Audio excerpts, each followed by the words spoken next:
expectations. And like you, I believe for me, and you, I used to get in front of 1,000, 10,000, 20,000 people. That is not happening.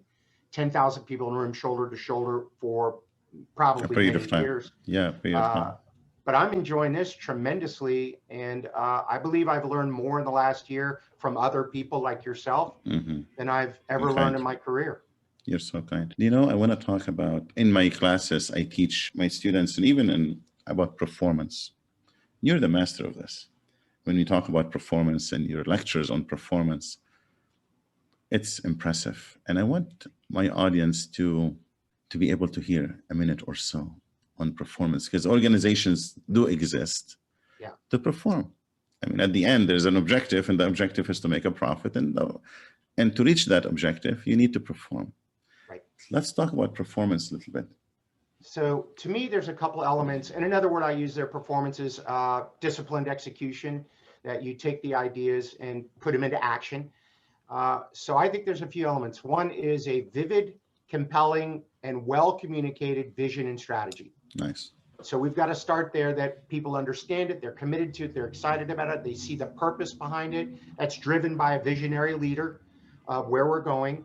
And then at the other end of it, it comes down to exceedingly clear expectations around what success looks like, what excellence looks like, and a high level of accountability to achieving it.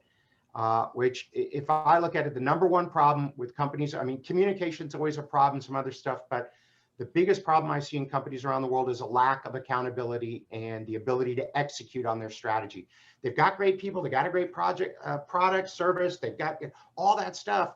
But at my class at Wharton, I've been asking this for years. Mine's a senior executive level class. You've got to be a senior executive in a multi-billion-dollar company to be in the program I teach at.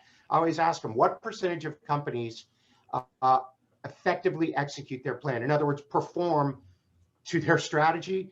The answer for years has been 15%. It's now down to 5 or 10%. That's sad. Yeah. Also, if I may add, open communication and transparency. You definitely need those. John, I can never end this conversation. It's like I want to continue and on and on and on, because the insights are so wonderful.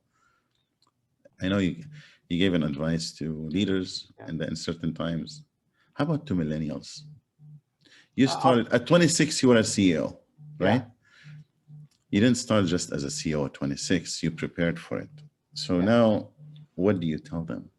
Especially individuals interested in becoming in a high position of leadership? That work on yourself, build your entire career. Well, actually, I'll tell you, there's a friend of mine, Tim Sanders, wrote a great book called Love is a Killer App.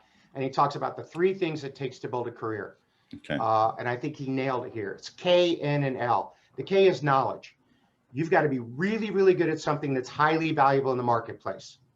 If it isn't highly valuable, it's called a hobby. So knowledge, you got to be really good at something that's highly valuable. Step 1. Number 2 is network.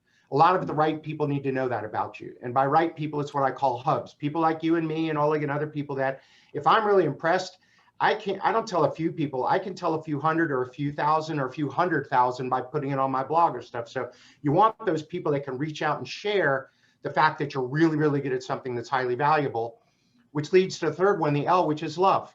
Are you a kind, loving person of integrity and honesty? If you're a kind, loving person of honesty and integrity, a lot of the right people know that about you, and you're really good at something that's valuable, your career is set. So the 3 questions are, what did I learn today? Who did I meet today? And did I live my values today? And I believe if you pursue those 3 questions throughout your career and your life, you're going to be setting yourself up for success by whatever definition of success you have. I love what I'm hearing. I love the legacy you're leaving behind, John. People will look back and now and in the future, continue doing the good work. I do thank you for your time. Ladies and gentlemen, author, speaker, executive coach, John Spence. Thank you so much. That was wonderful. Pleasant day to you.